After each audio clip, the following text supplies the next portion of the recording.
Na hora que eu ia arrumar a câmera aqui, voltou. Então deixa a câmera do jeito que está mesmo e segue a vida. Esse é o nosso, novamente, o quadro dentro dessa live que nós temos aqui no canal da Casa da Rocha Guarulhos. E hoje vamos falar sobre o quê? Vamos lá no texto bíblico, né, gente? Porque, aliás, eu não abri aqui o texto bíblico. Vamos ver se eu consigo fazer isso. A live deu tanto problema hoje que eu fiquei atrapalhado aqui, acabei não conseguindo conectar algumas coisas. Vamos ver. Vamos ver se eu consigo. Porque eu gosto de fazer tudo certinho, né? Depois o meu amigo Douglas Mendonça ajusta isso na edição aí e faz a coisa acontecer. Vamos lá. Mateus, né? Mateus capítulo 5. Tá aqui, ó, versículo 9. Vamos ver se entra aqui na nossa tela. Aguenta aí. Acho que não vai entrar não. Não vai entrar não. Então, sabe o que eu vou fazer? Eu vou abrir o texto bíblico aqui. Pronto. Casa de pastor tem Bíblia para todo lado. Já peguei a minha Bíblia. Opa, calma lá que vai dar tudo certo. Calma, gente, calma. Pronto. Almeida Revista e Atualizada, Mateus capítulo 5. Você sabe o que está escrito aqui, mas eu quero ler para você não ter dúvida de que está escrito no texto bíblico, né? Mateus 5, 9. Bem-aventurados os pacificadores. Olha que legal. Bem-aventurados os pacificadores, porque serão chamados filhos de Deus. Esse é o nosso novamente de hoje, sem texto na tela, mas segue a vida. Por que essa conversa vem bem hoje? Porque, sem dúvida nenhuma, a violência ela faz parte do nosso dia a dia, ela nos chega. Você não precisa fazer força. É só você olhar algumas notícias, você vai encontrar violência. É só você olhar o teu feed do Instagram, tem violência lá. Ela está aí. A gente não precisa fazer esforço para encontrar a violência, ela chega até nós. Mas, em alguns momentos, ela se sobressai. Como, por exemplo, agora. Nós temos a Ucrânia invadida pela Rússia. Longe de mim fazer questionamentos políticos, mas o que eu tenho ali é um retrato da violência nua e crua. Toda guerra é trágica, né? Mas agora com o advento da tecnologia, nós temos informações muito frescas, né?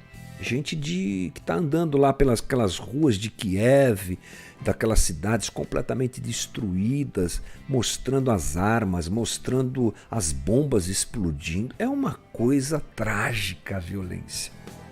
Mas, no último domingo, nós tivemos um evento muito aguardado que foi a entrega do Oscar.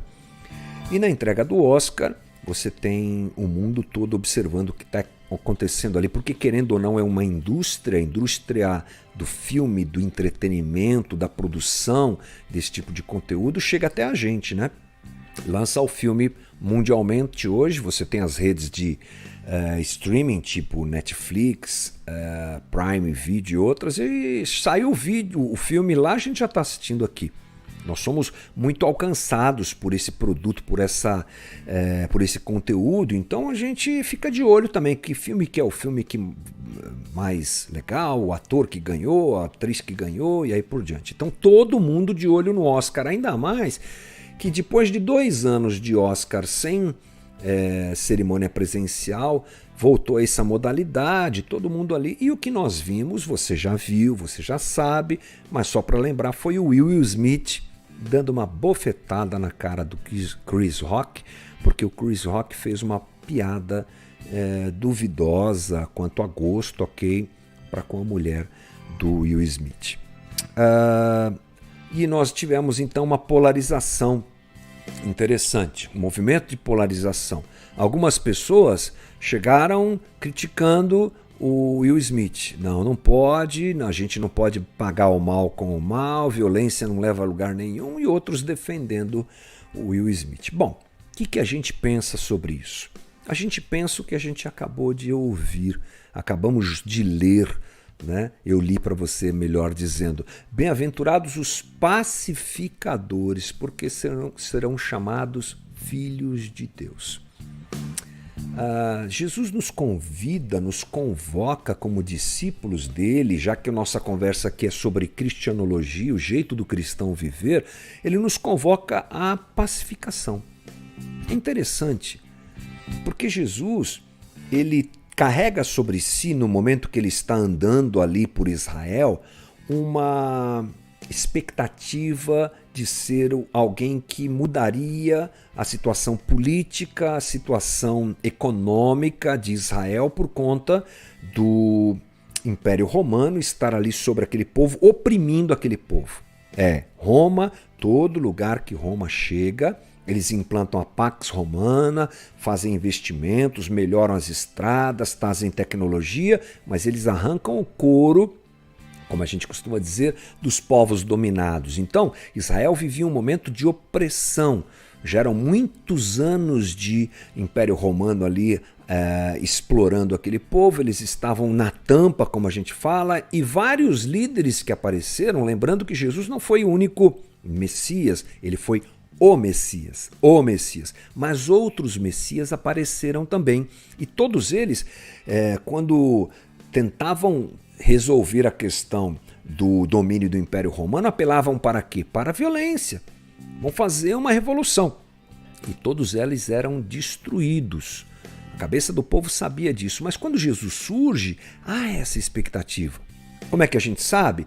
Veja, por exemplo, Pedro, no dia que Jesus é traído e vai preso, ele arranca a espada e vai para cima dos soldados. Nós já estamos no final da vida de Cristo. 3 anos ele andando com aquele pessoal e ensinando sobre tudo isso. Eles não entendiam ainda, vieram a entender depois, e ali na atitude de Pedro você tem uma demonstração.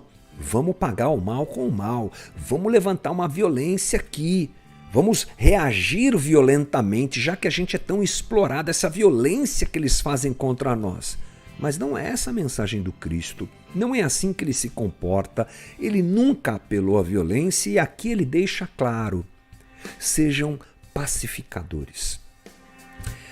O homem já percebeu que ele carrega em si um problema.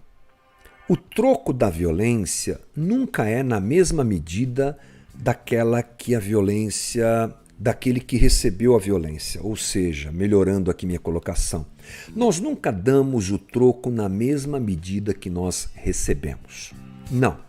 Nós temos algo dentro de nós que leva a gente sempre a jogar para cima do outro. A devolutiva que nós realizamos quando somos atingidos pela violência sempre é maior. Você sempre quer machucar mais quem te machucou. Você sempre quer agredir mais quem te agrediu. Você sempre quer bater em cima do capô do carro daquele que te deu uma fechada e falar um monte de coisas para ele aí no trânsito. Você sempre quer agredir mais. Essa é uma índole humana, é a maldade humana. Então, você nunca está propenso a absorver o mal, mas esse é o caminho que Jesus nos aplica. Absorver o mal. Mas eu já chego lá. Diante dessa ação humana de reproduzir numa escala ainda maior o mal, quando ele é atingido pelo mal, o homem já tentou resolver esse problema. Sabe como? Com códigos de lei, códigos morais, códigos de conduta social. Por exemplo, a lei de Talião. Essa é uma lei importante para você conhecer, pelo menos basicamente, porque ela inclusive está presente no texto bíblico.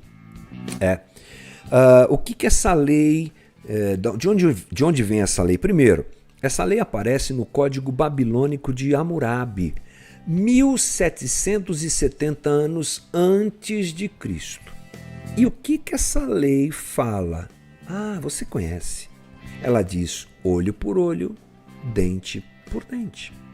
Interessante, né? Então o rei Hammurabi, ele foi responsável pela compilação dessas leis de forma escrita em pedras. Eles têm isso aí até hoje. Quando prevalecia a tradição oral, ele registrou isso, e até por isso que nós temos todo esse registro, né? Bom, qual é a ideia de Hammurabi ao criar a lei de Talião? É igualar essa devolutiva da violência. Já que todo mundo bate mais forte quando apanha, vamos criar uma lei que diz assim, você só pode bater o quanto você apanhou. Então algumas pessoas usam erroneamente essa ideia do olho por olho, dente por dente, né?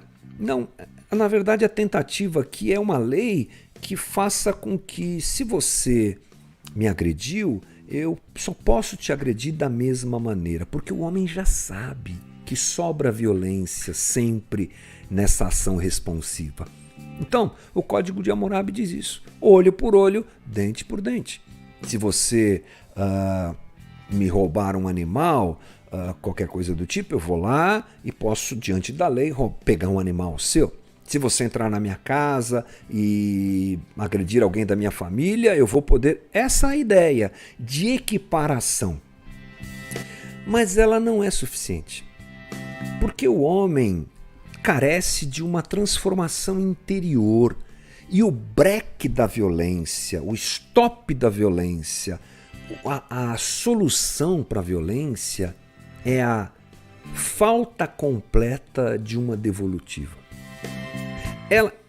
A violência só perde quando a gente efetivamente diz não vou devolver o que sofri em volume nenhum, em intensidade nenhuma. É por isso que Jesus nos convida a sermos pacificadores. Porque o ser pacificador é o tipo de postura que faz a violência cessar. Ela cessa, ela acaba, porque eu absorvo a violência. Veja que coisa interessante, algumas coisas me vêm à minha cabeça aqui. Primeiro, esse é o princípio divino, porque Deus age assim com a gente. Nós o ofendemos, nosso pecado ofende a Deus, mas Deus sempre o absorve em amor. E a devolutiva de Deus, ao contrário do que poderia ser, é graciosa. Não é? Ela é graciosa. Nós agredimos a Deus com a nossa vida maluca, com a nossa incredulidade, com o pecado que carregamos e somos, mas a devolutiva de Deus não é na mesma medida. Ainda bem, né? A medida de Deus é a medida do amor. Agora, olhe isso na própria figura do Cristo. Porque o exemplo de Cristo nesse sentido é o ápice de tudo. Ele que vem em pureza, em plena santidade, em plena paz, sem ofender ninguém, andando pelas ruas de Israel, andando pelas ruas de Jerusalém, é falsamente acusado. Por quê? Porque curou. Por quê? Porque pregou o bem, porque amou e andou com os inválidos e rejeitados. Esse foi o crime de Jesus, amar. E ele sofre todo tipo de violência e ele absorve toda essa violência. Portanto, entendemos que o próprio Deus nos mostra esse caminho como caminho para resolver a questão da violência. Só quando eu digo, tudo bem, eu vou te dar outra face. Eu não vou te bater na mesma medida, muito menos numa medida muito maior. Eu não vou te agredir como você me agrediu. Eu vou te servir. Eu vou te desconstruir nessa devolutiva pacífica. Esse é o caminho. Por isso que Jesus nos diz isso. Sermos pacificadores, nós somos chamados filhos de Deus. Porque Deus é o Deus de paz. Aliás, Jesus é chamado de quê? Como ele é chamado, príncipe da paz. Não é? Deus, quando anuncia a chegada de Jesus, coloca lá um coral de anjos cantando dos céus a boa notícia. Glória a Deus nas maiores alturas e paz na terra aos homens a quem Ele quer bem. Deus é Deus de paz e quer que a gente viva em paz. Impressionante. A paz de Cristo vai na contramão da nossa natureza humana vingativa e rebelde. Quando Jesus diz assim, sejam pacificadores, alguns acham que ele está dizendo sejam covardes. Não, não. O pacificador não é covarde. Ele assume conscientemente o ônus da violência que é feita contra ele. Às vezes você vê algumas matérias, algumas coberturas na mídia mostrando caminhos como, por exemplo, mães que vão de encontro aos assassinos dos seus filhos. Já viu isso? É surreal. A mãe falando com o assassino do filho, eu te perdoo. Cara, isso é muito sério. Isso é muito sério. Esse é o caminho que Jesus nos ensina a trilhar. Então, o convite de Jesus, ou não vou dizer que é convite somente, mas a determinação de Jesus. Para que a vida seja plena, nós temos que ser pacificadores. Porque ele começa a frase com bem-aventurado. Lembra o que é bem-aventurado? Makarios, no grego, feliz, plenamente feliz, aquele que é pacificador. Ah, mas como cabe essa conversa hoje, hein? Em tempos em que nós achamos que felizes são os que dão troco. Como eu disse, muita gente apoiou a ação do Will Smith. É isso aí, bate mesmo, não é? É assim mesmo que funciona, devia ter batido 2 vezes. Porque eles acham que a felicidade está nessa devolutiva violenta, mas Jesus nos ensina, não. Verdadeira felicidade está sobre a vida daquele que consegue absorver a violência. E se for necessário, ele dá a outra face. Que Deus nos dê graça em tempos tão violentos, em que somos agredidos por tantos e por tantas situações. Não. Não é bom subir no palco e dar um tapa na cara do outro, principalmente quando você é um ator do calibre do Will Smith, sendo visto pelo mundo todo, né? Mas o bom foi que ele depois entrou na internet, lá nas suas mídias sociais, pediu perdão, né? Pediu desculpas por Chris Rock, disse que está passando um momento difícil. Que bom, pelo menos isso. Melhor seria se não tivesse acontecido. É assim que a gente tem que pensar. Quando a violência vem, a gente absorve, pede graça, porque aquele que suportou toda a violência sem abrir a boca, Isaías 53 chama Jesus de cordeiro, não é? Aquele que vai para um matadouro sem som nenhum, que a gente se lembre que ele está com a gente. Como ele absorveu a dor, ele nos ensina a fazer isso e assim nós somos pacificadores, mudando a sociedade, espalhando a semente do reino de Deus. Esse é o nosso Novamente de hoje. Bora lá para o final da nossa live.